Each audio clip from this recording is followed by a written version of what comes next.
tension est attendue dans situation ça peut attendu ba état major non c'est en alerte mais na moi auto qui m'a ponami to moni mouvement moko ya rébellion et bini na ko to qui ne m'a ponami que les meilleurs a gagné tension est attendue dans situation ça peut attendu ba état major non c'est en alerte mais na moi auto qui m'a ponami to moni mouvement moko ya rébellion et bini na ko mbote na biso ezali nga wabino artiste comédien Jean Molayi na fandaka na France. Senwave ezali masolo ya sika ekobongola makambo. Ngai na libota na ngai totindaka mbongo régulièrement na RDC mboka na biso.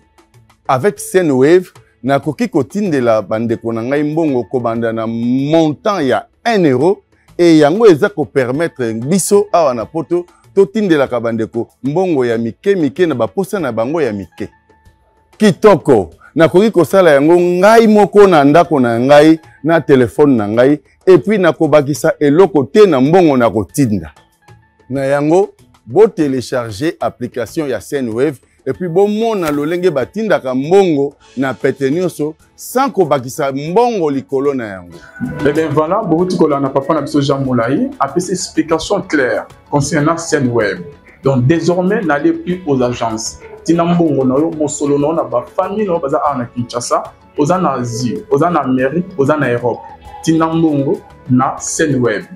Téléchargez l'application Senwave et inscrivez-vous au tcheba détail na union tout combo na yo ozotindela na pays ni na mboka ni pour choisir otini mbongo na yo ozona na ba téléphone na bango donc na M-Pesa na Orange Money pe na Airtel Money babozongo wapi babozongo pemeni ka ya ba cabine to ya ba shop to ezalaka na Kinshasa na Congo to na ba province okotina mbongo okofuta frais mon côté okotina gratuit pe famille no ba kino ko télémarché na ba agence te ka bisika bazali abimi na point à récupérer mbongo na ye avec toute sécurité à roumer na ba agence te à rozaka na point. Utilisez mon code promo Alvin. Alvin, vous bénéficier na $10 gratuits au que tu repayes Sabino lors il y a premier transfert il y a bambon na bin. Beaucoup fouta frère moroté, c'est gratuit.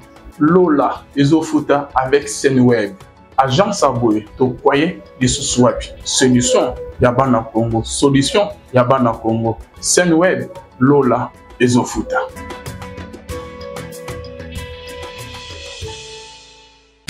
Bonjour, bonjour, bonsoir, bonsoir na bandi nyonso et la passe de cette télévision. Mbote na bino mbote bozali ebele. Partout dans le monde, vous avez vu par la internet. Au niveau États-Unis, na moni pasteur Zamanga za pambole skozali. To en Europe, na Suisse, mama fato, za pambola yo. Et na Suède pardon, mama fato, nzama za na yo. Vous en Asie, Océanie, en Afrique, sans oublier en République démocratique du Congo, c'est toujours votre humble serviteur. Moïse Mao Kantiba de Misso Bolingaka. Toloba te auto mais sans qu'on peut sabino ba. Actualité politique en temps réel boeba. Toza wapi, tozo kende wapi, pe tokosuka wapi. Merci de quoi c'est ma caméra John. Aboki Bendende ko Alvi Bele Sirna Tigel c'est beaucoup. Effectivement de ma sœur de trouver toujours. Lola ezako futa simoto koloba. Zambia boy tokozo lisusu wapi. To continuer ko prier makasi pour la RDC. To prier pour le Congo pas to lobaka mboka oyo soki nzambe te mais mboka ça a été surtout bandeko baza niveau est ya mboka na biso. Le tozo engagement to pour to kinema ponami que les meilleurs a gagné. Tension est attendue dans situation ça peut attendu. Ba état major non c'est en alerte mais na moi auto qui m'a ponami to moni mouvement moko ya rébellion et bini na combo alliance pour le fleuve Congo. Tout le monde wana wazali président seni Corneille nanga na kati nango. Tout le monde Berta Bissune wazali moko ya 123 oyo ba poni ko soutenir candidature ya numéro 3 Moïse Katumbi. Ba Congolais et kamuzaki bango directement porte-parole au gouvernement après ça qui position na. Position ya porte-parole au gouvernement. Alors bah qu'il faut Moïse Katumbi après ça position naïe boni ba un veto baza ba ennemi Abisso, au Bauti Rwanda, au Kagame, ça c'est Manabango, au Baboumi, Bazobo, Baboumi, Congolais, Bazo continue comme Congolais. Bamona, qu'on a un pas porté, soutien la candidature à Katumbi. Il y a que ça là, qu'on officialiser l'alliance, il faut appeler sa position. Directement, les lots, Olivier Kamita, tout à la main, quoi, il y a un cadre, il y a Moïse Katumbi, a réagi. Ce que tu as retenu la bino, réaction, il y a Kamita, tout. Tolanda penda au monde que non agitation na et là comme bon misi monango to tshela bino pe déclaration ya Peter Tchani waza moko ya Noël Tchani waza moko ya bakanda président ou asa rallier sima ya candidature ya Moïse Katumbi to loba réaction ya Kamita wana Nini batami simonango. Sans plus tarder dans Boke Bene Tolanda, réaction ya Olivier Kamitatu. Comme toutes les Congolaises et tous les Congolais, j'ai suivi les élucubrations et les mensonges assez déroutants de Patrick Mouyaya, le porte-parole du gouvernement, qui s'adressant à Moïse Katumbi, exigerait de Moïse Katumbi qu'il fasse des déclarations. Alors, qui est-il, Patrick Mouyaya, pour donner des instructions à Moïse Katumbi? C'est de la mauvaise plaisanterie, il faut arrêter là, M. Mouyaya. La chose la plus évidente, c'est qu'effectivement, Moïse Katumbi a une armée, et elle vous fait peur, cette armée. C'est le peuple congolais. C'est le peuple congolais qui marche avec Moïse Katumbi, qui est à l'offensive, province par province, ville après ville, cité après cité. Ce peuple congolais veut se libérer d'une dictature, d'un pouvoir autocratique. Il veut se libérer des fausses promesses. Il veut se libérer de cette misère, de l'absence de route, de l'absence de tout. Il n'a rien, ce peuple, et il se lève. Et cela vous fait peur, parce que vous n'avez pas de bilan. Alors quand on n'a pas de bilan, on invente. On est dans la culture permanente du mensonge. On veut agresser, on veut faire peur. Ça ne passera plus. Une chose est sûre, Corneille Nangaa était votre ami. C'est lui qui a fabriqué les résultats de 2018. Tout le monde le sait. Alors aujourd'hui que vous ayez des problèmes avec Corneille Nangaa, ne les imputez pas sur Moïse Katumbi. Moïse Katumbi n'est pas un homme à prendre les armes, à verser le sang des Congolais. Jamais il ne le fera. Autre chose va vous poursuivre, c'est votre absence de bilan. Aujourd'hui, je suis dans ma circonscription, à Boulungu. Le président de la République viendra parachuter, par hélicoptère, parce qu'il n'y a plus de route. Et cela, c'est l'aveu d'un échec cuisant. Notre pays n'a plus rien. Notre pays est dans une détresse profonde. Et s'il fallait encore vous poursuivre, M. Mouyaya, dans votre conscience, ce sont les selfies que vous avez pris, toutes en dehors, éclatantes. Vous devriez en justifier aujourd'hui au peuple congolais. À l'époque, ces sourires pepsodents, adossés, collés serrés avec le président Kagame, personne ne les a oubliés. Alors, vos problèmes avec vos anciens amis, vous les traitez, mais n'associez jamais Moïse Katumbi à cela. Moïse Katumbi, il est en marche avec le peuple congolais, il ne prendra jamais les armes, mais le 20 décembre prochain, vous verrez que Moïse Katumbi et le peuple congolais ne font qu'un. Ok. Wana, esa réaction, hein? Olivier Kamita te répond à Moïse Mouyaya, on a porté parole au gouvernement, à tout que non, il faut Moïse Katumbi appeler sa position.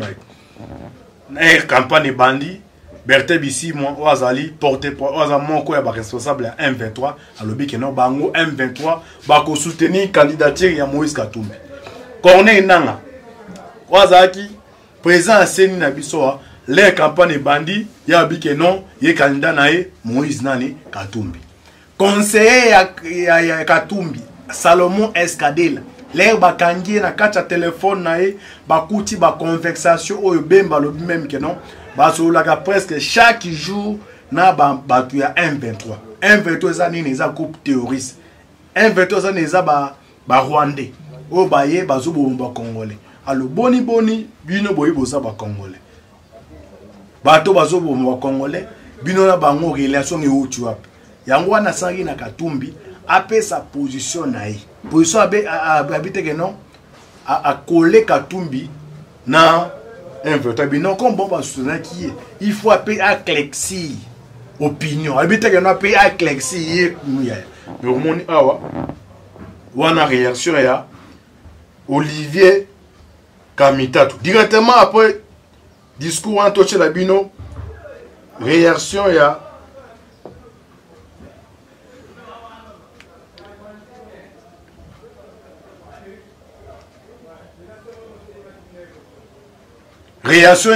John Numbi. Après déclaration ya Nanga, il n'est pas à tweeter à lobby. Depuis ma chambre, je suis erré d'entendre cet appel qui rejoint mon appel lancé récemment à mes compagnons d'armes, les FARDC. Wana réaction ya nani John Numbi. Mais tout mec un peu kokota na muzini, tout mec porter l'éclaircissement na peuple comme le bazar Rolanda biso. Bande koto tire na 48 heures, 2 jours.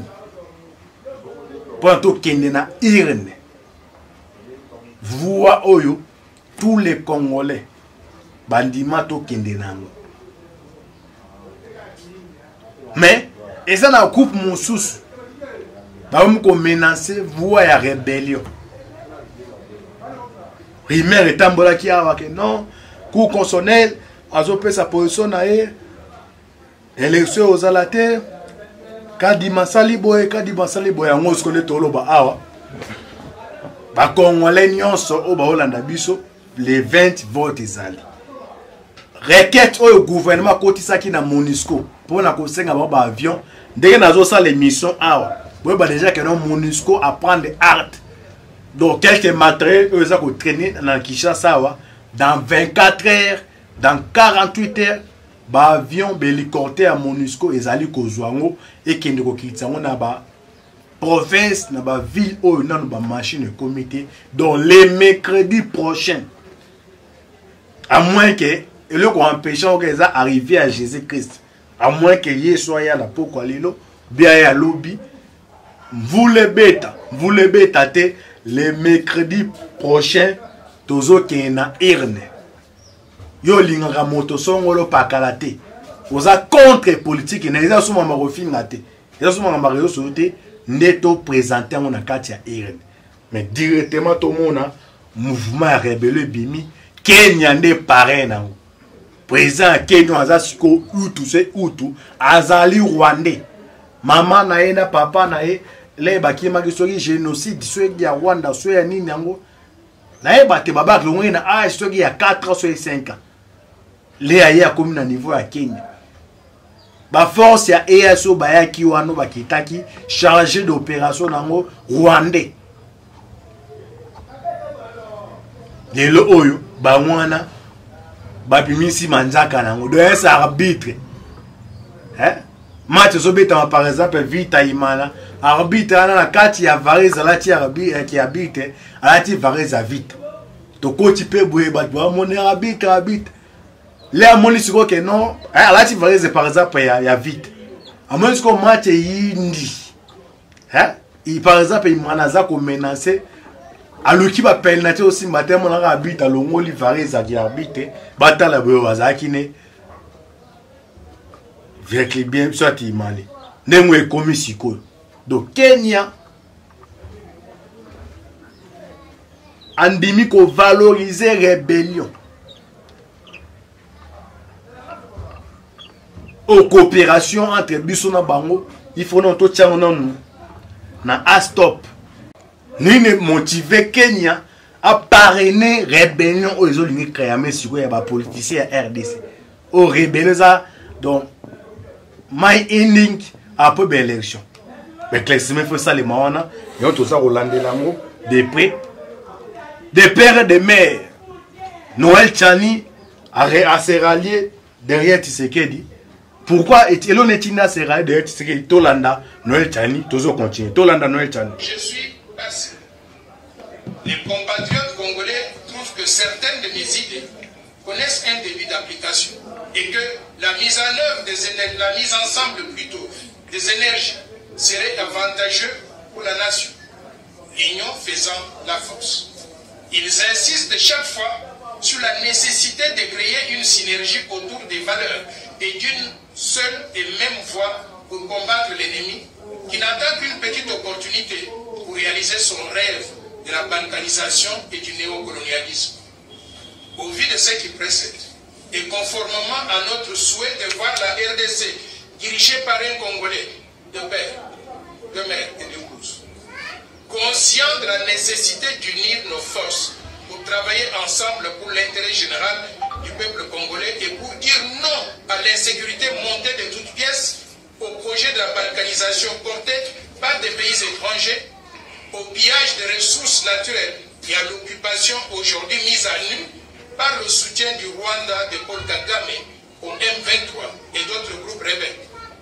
Conscient des avancées réalisées sur ce terrain, je décide en âme et conscience de me rallier au candidat numéro 20, Félix Antoine Tshisekedi Tshilombo, pour mener ensemble ce combat pendant les 5 prochaines années.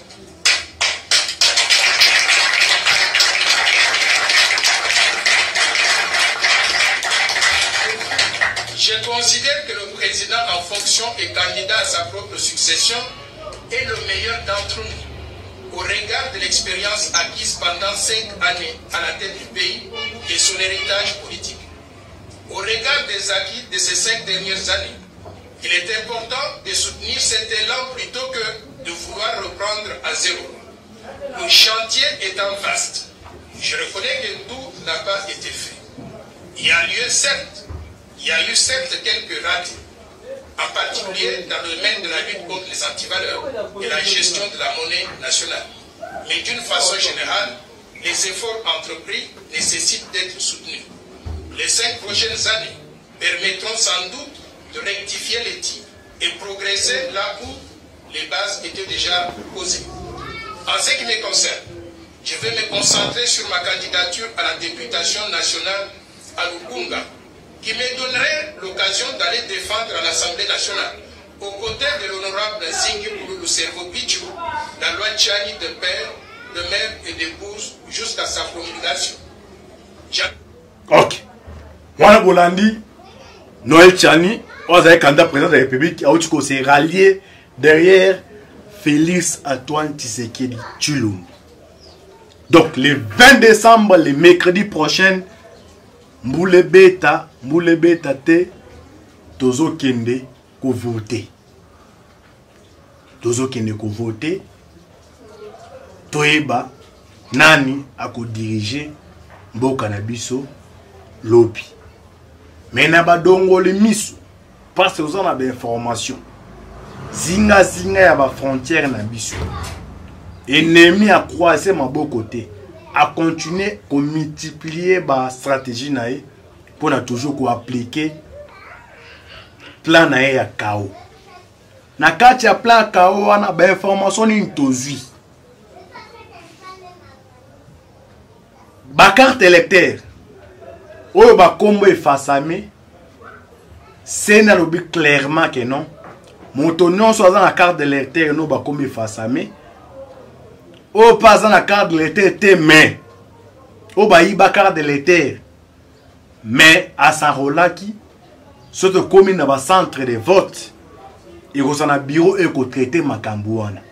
Mais les informations on a vu, et ça na bateau mon sous, oyo peut-être bayo que la commande d'ordre de structure à partir na bango, bat atika la ko s'enroler. Atika la pe kozwa carte de l'été oyo ya sikoyo te. Eza ba mouvement ya ba jeune oyo monsolo bimi.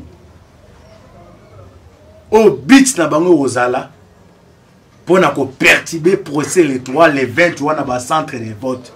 Ba ko ya moko ni balé mi sa to so ba komi 10 ba komi ko sala mumu influencer ba to mosusu. Na osenga na service ya sécurité.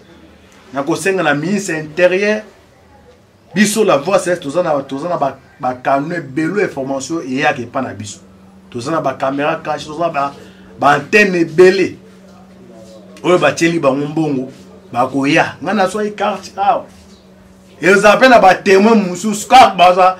Donc les plans de donc to continuer ko prier ngai penda motema ekoma kimia et encore moi kimia.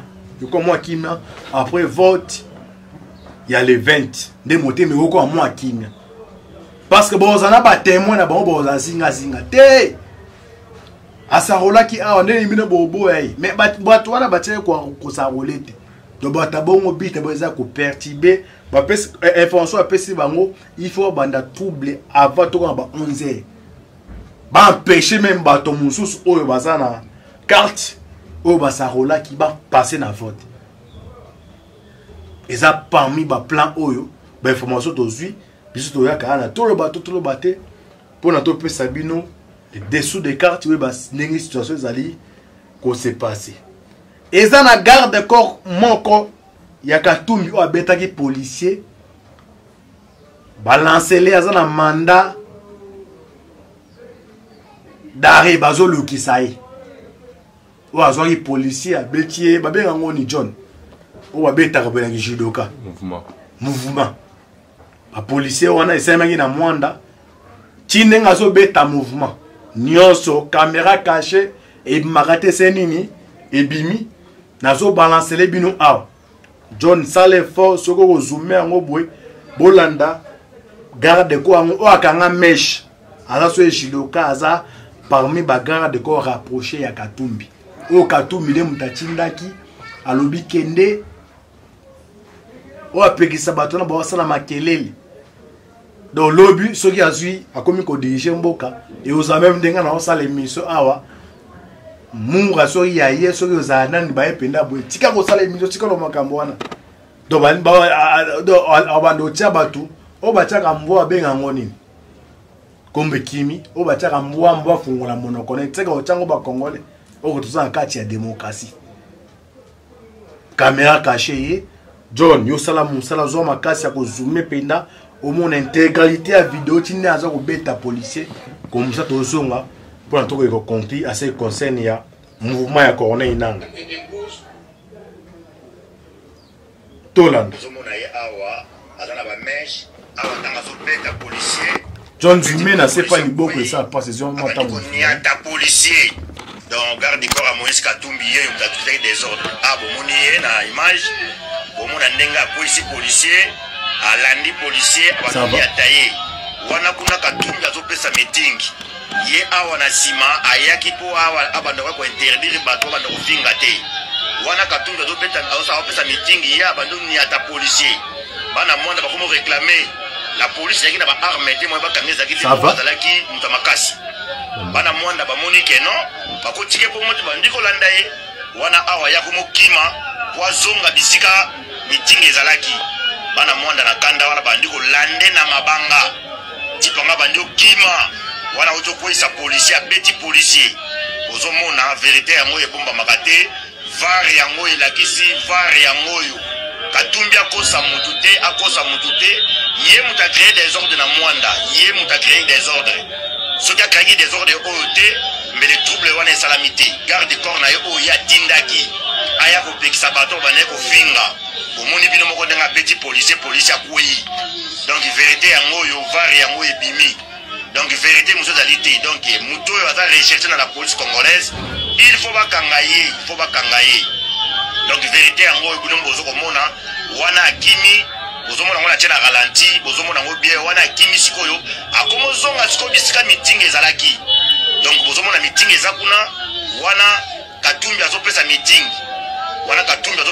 na moment oyo bato baza kidiba bayebite ke na sima kuna trouble ezobima nzoka na sima kuna trouble ezebimaki wasko tipo wana zozonga bazobambe mabanga azokima koti na full wande bomo na koti kuna na full kuna kimia koti na full alibana mwanda baena mabanga bakomo bamba yango bomona isko bato bakomo kopanza nao bomona bino mo bato bakomo kopanzana po mabanga ekomo ya wana ye muta makasi yango akimi akoti kuna na kata full kuna kuna tena ralentir bozuko mona awa soki na télé na sombo koyoka pena bien asko akimi akoti na kata full donc trouble nyose bandaki pona garde corps ya Katumbi atindaki ye vous avez na jeune mo ba chama j'espère que bozo landa vidéo o eleki bomoni ndenge garde corps ya Katumbi ndenge atimiti trouble abeti soda wana bozo mona tango babandi ko zonga siko bisika meeting ezalaki bana ya mwanda bakomo lande siko na mabanga parce que ba policier intervenir te bapolisie ko bazalaki na baarme te bazobanga siko kokende kokanga ye po amoni kaka mutu makasi wana ozobeta siko soda na image boozomona sikoyo bana mwanda siko bamoniki bapolisie bazoko intervenir te bana mwanda basiliki bangola nde siko na mabanga na deuxième vidéo sikoyo bokomona wana sikoyo ye akomokima akomokende siko na full bisika Moïse awapesa meeting bomoni na première vidéo wana sikoyo ye akomokima azonga sikoyo bisika Moïse abanda kopesa meeting azwa sikoyo na ndenge ya sima sikoyo na video oyo na kotiela bino sikoyo bokomona sikoyo ndenge na sima bato bazokopanzana po bocomprendre ke trouble wana eutaki na sima eutaki sikoyo na sima bisika garde corps ya Katumbi auti obeta soda na kobeta soda nde bana ya mwanda basiliki bakomona nde sikoyo na mabanga bokomona na deuxième video ndenge sikoyo bato na sima bakomopanzana bapanzanaki mpo na nini bapanzanaki mpo garde corps akomokima sikoyo azonga sikoyo kote Katumbi azalaki na mabanga wana eutaki na sima yango bato bapanzanaki donc vérité sikoyo yango wana sikoyo donc soki garde corps ya Katumbi akendaka kobeta policier kuna na sima te ne trouble ebimaki te sikoyo yango mo sikoyo garde corps wana atie balox wana bameshe wana nde ye nde sikoyo bazokolukisa ye sikoyo nde bazokolukisa sikoyo Katumbi koma aza na mayela mabe asaute premier alobake no balingi babomisa ye te nalandi bajournaliste ebele bazopesa information bazorelaye information oyo bayebi te bazota recherche te na preseka ya kopesa bazokopesa ok bavideo yango ebimi etalisi sikoyo donc deuxième vidéo na otiela bino yango oyo botala sikoyo ndenge trouble oyo eutaki kuna sikoyo apres kobeta policier nde azokima bomona sikoyo Katumbi na podium azopesa sikoyo meeting alebato mopanza na partir ya nsima à gauche ya garde corps wana bolanda video ezokoya awa sikoyo Katumbi azopesa meeting azoyeba te bato mpe bayebi te ke na nsima kuna deja garde corps ne azobeta policier wana kimi bato bana mwanda bakomolande na mabanga sikoyo awa bato bayebi eloko te soki botali video malamu bokomona bato bakomopanza na partir ya nsima bisika garde corps ya Moïse abanda kokima po akota partir ya nsima aya kobima ti kota podium yango moni bato awa sikoyo banda kopanza na partir ya nsima donc garde corps wana il faut l'état ekanga ye la police il faut ekanga ye il faut répondre na baacte na ye soki abetaki policier te mais trouble esalami te donc il faut normalement balanda ye bakanga ye dans un pays sérieux eloko aboyeko kosalama te et puis ntango sikoyo trouble ebimi bato bazalaki na Katumbi bango bazalaki na minduki bango nde babeti babalo bozoyoka wana parce que la police ya mwanda bazalaki na baarme te bagarde corps ya Katumbi bango babwaki lacrymogène bango babeti minduki il faut sikoyo l'état na biso congolaise alandela bango ayeba soki baza na autorisation to bazalaki na autorisation ya kosimba minduki donc likambo nyonso vérité ya vare ya ngoyo donc mutu akosa bino te vérité ya vare ya ngoyo donc garçon wana il faut baluka ye bakanga ye abeti policier en tenue parce que ntango ayaki kwanga mwana wana bandi kobeta mwana na bapolisier bayaki mpo bapekisa ye sikoyo banda kobeta policier donc mutu bino bolinga bovote président tala comportement na ye donc aotango wana babandi atambolaka na babandi eza pena moins sérieux donc Katumbi doit répondre à ses actes donc mutu ofo bakanga ye j'espère que bandeko bolandi wana abiso toyaka na belema na bapreuve toza pleine campagne électorale toza totikali na 48 heures po tokendaka mponani tozela bino toujours bapreuve mpona yeba situation ya République démocratique du Congo. Gouvernement akota requête na niveau ya MONUSCO mpona kosenga bélicoptère réponse à MONUSCO tolanda lelo tolanda ngo na RFI comme ça tokonduire mpo tokoshite entre temps maboke ebena tala la minute mpona tala natala chronogramme na ngai aya bon tolanda rapide awa comme ça tokoshite tolanda 6h30 temps universel, 7h30 ici à Paris. Merci d'avoir choisi la radio du monde. RFI, l'actualité. l'actualité africaine. Sébastien Duhamel, bonjour. Bonjour Edouard, bonjour à toutes et à tous. Et la une ce matin à la MONUSCO, au chevet du processus électoral de RDC. L'ONU accepte la requête de Kinshasa. Sa mission actuellement déployée dans 3 provinces de l'Est est censée se retirer bientôt, apportera son aide pour acheminer le matériel électoral avant les élections de mercredi. La RDC encore et ce nouveau mouvement qui suscite interrogation et colère. C'est l'ancien président de la CENI, Corneille Nangaa, qui l'annonce depuis le Kenya. Il lance une coalition avec les rebelles, notamment du M23. Kinshasa dénonce des activités subversives. Le Gabon, après le coup d'État qui reste suspendu de la communauté d'Afrique centrale, décision prise en sommet en Guinée équatoriale, mais une petite victoire tout de même pour Libreville. Le siège de la CEAC devrait rester dans la capitale gabonaise. La guerre au Soudan, ensuite, et les combats qui gagnent désormais l'état d'Al Jazeera au sud de Khartoum. Et puis des terrains plus légers avec le football sur le continent et l'Al-Ahly du Caire qui se qualifie pour les demi-finales du mondial des clubs. Victoire hier face aux Saoudiens d'Al-Ittihad et leurs nombreuses stars. Mais pour débuter, face au défi logistique immense des élections prévues dans 4 jours maintenant, la RDC pourra donc bel et bien compter sur le soutien logistique de la MONUSCO sur l'ensemble de son territoire. À New York, le Conseil de sécurité de l'ONU a en effet répondu favorablement à la demande du gouvernement congolais. À Lubna Anaki, il est question ici d'un appui aérien notamment. Pour les membres du Conseil de sécurité, il est, je cite, primordial que la communauté internationale continue d'accompagner la République démocratique du Congo dans l'organisation des élections. C'est donc tout naturellement que l'instance onusienne, par l'intermédiaire de son président José Javier de la Gasca, fait savoir qu'elle prévoit d'informer le secrétaire général de l'ONU que la MONUSCO est autorisée à fournir un soutien logistique pour le processus électoral en RDC. Une décision en réponse à la demande faite mardi par les autorités congolaises qui réclament notamment de l'aide pour acheminer le matériel électoral à travers tout le pays, car jusqu'ici, l'aide de la MONUSCO se limitait aux provinces de l'Ituri ainsi qu'au nord et sud Kivu. Il faut savoir que depuis le 5 décembre, dans ces provinces, la MONUSCO a permis de transporter 75 tonnes de matériel électoral. Mais d'autres régions, comme l'Équateur, restent difficiles d'accès et nécessitent un appui par voie aérienne. Si le Conseil de sécurité donne son feu vert, il précise que cet appui se fera, je cite, dans les limites des ressources existantes de la mission et sans affecter sa capacité à mener des activités précédemment mandatées. Lubna Anaki, New York, RFI. La MONUSCO qui apporte donc son soutien au processus électoral en RDC. Alors, je vous le rappelle qu'elle doit prochainement se retirer du pays, comme le réclame le gouvernement congolais. Le Conseil de sécurité des Nations Unies doit d'ailleurs se prononcer la semaine prochaine sur le plan de retrait conclu fin novembre avec Kinshasa. La RDC, justement, dans ce contexte, voilà de quoi soulever de nombreuses interrogations. Une nouvelle coalition vient de voir le jour. Elle s'appelle Alliance Fleuve Congo, annoncée hier par Corneille Nangaa, l'ancien président de la CENI, la commission électorale, depuis Nairobi, au Kenya, où il affirme s'être allié à diverses entités, des partis politiques notamment, mais aussi des groupes rebelles, dont le M23, qui reste engagé à ce jour dans un conflit dans l'est de la RDC. Ok, j'espère que voilà Bolandi do. Ah ouais. Tu commune à 97-98% que vote au Salema. Tu connais que pour la RDC. Biso zana ba canon biso ba caméra cachée ça partout. Est-ce que la ndango est-ce que talangai y avec un chiba la zawana. Tous les mouvements tu hésité de quoi pour na ko pesa bien information en temps réel.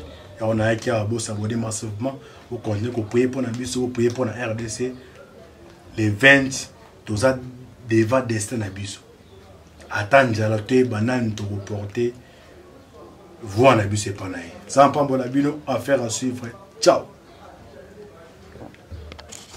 Policier nazo kima au mona siko katumbi na podium azo pesa siko meeting ale bato mo panza na partir à sima à gauche ya garde des corps wana bola na vidéo ezo ya awa sikoyo katumbi azo pesa meeting azo yebate bato pe ba yebite ke na sima kuna déjà garde des corps ne azo beta policier wana kimi bana mwanda bakomo lande na mabanga siko aba bayibe lokote soki botali video malamu bokomona bato bakomo panza na partir ya sima bisika garde de corps ya Moïse abandako kima po kota partir à sima aya ko bimati kota podium yango moni batu awa sikoyo bandako panza na partir ya sima. Donc garde de corps wana il faut l'état est kangaye, la police fait kangaye, il faut répondre na ba acte naye. Ce qui a peut-être que policier était mais trouble et salamité. Donc il faut normalement balandaye ba kangaye dans un pays sérieux et l'oka bego salamati. Et puis tant sikoyo trouble bimi bato bazalaki na katumbi bango bazalaki na minduki bango ne ba beti babani babalo bozo yoka wana parce que la police ya mwanda bazalaki na ba armeti. Bagarde de corps ya katumbi bango bakwaki lacrymogène bango babeti minduki. Il faut sikoyo l'état na biso congolaise alandela bango ayeba soki baza na autorisation to bazalaki na autorisation ya kosimba minduki.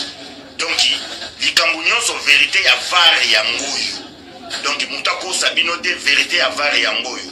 Donc garçon wana il faut balukaye bakangaye abeti policier en tenue. Parce que tant ayaki kwa mwana wana bali ko beta mwana na ba policier ba yaki po ba pekisa ye sikoyo banda ko beta policier. Donc muto bino bolinga bo voter président tala comportement na ye. Donc autant mwana ba bandi attendre na ba bandi eza pena moins sérieux. Donc Katumbi doit répondre à ses actes. Donc to ko ba kangaye. J'espère que bandi ko bolandi wana abisto ya kana belema na ba preuve. Nous en pleine campagne électorale, nous avons tiré la 48 heures pour tout le monde. Nous avons toujours la preuve qu'on est dans la situation de la République démocratique du Congo. Le gouvernement a côté requête na niveau ya MONUSCO pour na osenga hélicoptère. Réponse à MONUSCO, tout l'anda lelo, tout l'anda on a RFI comme ça to conduire pour te rejeter. En temps maboke bien ta la minute, pendant la chronogramme na ngai aya. Bon, tout l'anda rapide ya. Comme ça, tu rejettes tout l'ande. 6h30, temps universel, 7h30 ici à Paris. Merci d'avoir choisi la radio du monde. RFI, l'actualité africaine, Sébastien Duhamel, bonjour. Bonjour Edouard, bonjour à toutes et à tous. Et la une ce matin, à la MONUSCO, au chevet du processus électoral de RDC. L'ONU accepte la requête de Kinshasa. Sa mission actuellement déployée dans 3 provinces de l'Est et censée se retirer bientôt apportera son aide pour acheminer le matériel électoral avant les élections de mercredi. La RDC encore et ce nouveau mouvement qui suscite interrogation et colère. C'est l'ancien président de la CENI, Corneille Nangaa, qui l'annonce depuis le Kenya. Il lance une coalition avec les rebelles, notamment du M23. Kinshasa dénonce des activités subversives. Le Gabon, après le coup d'État qui reste suspendu de la communauté d'Afrique centrale, décision prise en sommet en Guinée équatoriale, mais une petite victoire tout de même pour Libreville. Le siège de la CEAC devrait rester dans la capitale gabonaise. La guerre au Soudan, ensuite, et les combats qui gagnent désormais l'état d'Al Jazeera au sud de Khartoum. Et puis des terrains plus légers avec le football sur le continent et l'Al-Ahly du Caire qui se qualifie pour les demi-finales du mondial des clubs. Victoire hier face aux Saoudiens d'Al-Ittihad et leurs nombreuses stars. Mais pour débuter, face au défi logistique immense des élections prévues dans 4 jours maintenant, la RDC pourra donc bel et bien compter sur le soutien logistique de la MONUSCO sur l'ensemble de son territoire. À New York, le Conseil de sécurité de l'ONU a en effet répondu favorablement à la demande du gouvernement congolais. À Lubna Anaki, il est question ici d'un appui aérien notamment. Pour les membres du Conseil de sécurité, il est, je cite, primordial que la communauté internationale continue d'accompagner la République démocratique du Congo dans l'organisation des élections. C'est donc tout naturellement que l'instance onusienne, par l'intermédiaire de son président José Javier de la Gasca, fait savoir qu'elle prévoit d'informer le secrétaire général de l'ONU que la MONUSCO est autorisée à fournir un soutien logistique pour le processus électoral en RDC. Une décision en réponse à la demande faite mardi par les autorités congolaises qui réclament notamment de l'aide pour acheminer le matériel électoral à travers tout le pays, car jusqu'ici, l'aide de la MONUSCO se limitait aux provinces de l'Ituri ainsi qu'au nord et sud Kivu. Il faut savoir que depuis le 5 décembre, dans ces provinces, la MONUSCO a permis de transporter 75 tonnes de matériel électoral. Mais d'autres régions, comme l'Équateur, restent difficiles d'accès et nécessitent un appui par voie aérienne. Si le Conseil de sécurité donne donne son feu vert. Il précise que cet appui se fera, je cite, dans les limites des ressources existantes de la mission et sans affecter sa capacité à mener des activités précédemment mandatées. Lubna Naki, New York, RFI. La MONUSCO qui apporte donc son soutien au processus électoral en RDC. Alors, je vous le rappelle, qu'elle doit prochainement se retirer du pays, comme le réclame le gouvernement congolais. Le Conseil de sécurité des Nations Unies doit d'ailleurs se prononcer la semaine prochaine sur le plan de retrait conclu fin novembre avec Kinshasa. La RDC, justement, dans ce contexte, voilà de quoi soulever de nombreuses interrogations. Une nouvelle coalition vient de voir le jour. Elle s'appelle Alliance Fleuve Congo, annoncée hier par Corneille Nangaa, l'ancien président de la CENI, la commission électorale, depuis Nairobi, au Kenya, où il affirme s'être allié à diverses entités, des partis politiques notamment, mais aussi des groupes rebelles, dont le M23, qui reste engagé à ce jour dans un conflit dans l'est de la RDC. Ok, j'espère que voilà Bolandido. Ah ouais. Tu commis dans 97-98% que vote au Salema. Tu connais que payer pour la RDC. Ils ont un canon à biso, ba caméra cachée ça partout. Est-ce que vous l'avez dans ce côté langay, il y avait un chiba la zawana. Tous les mouvements, tu hésites de quoi pour na ko. Pesa bien information en temps réel. Et on a qui a beau s'abonner massivement. Vous connaissez que payer pour la biso, vous payer pour la RDC. Les 20, tout ça devant destin à biso. Attendre à la tête, banane, te reporter. Vous en abusez pas. Ça en prend bon abino, affaire à suivre. Ciao.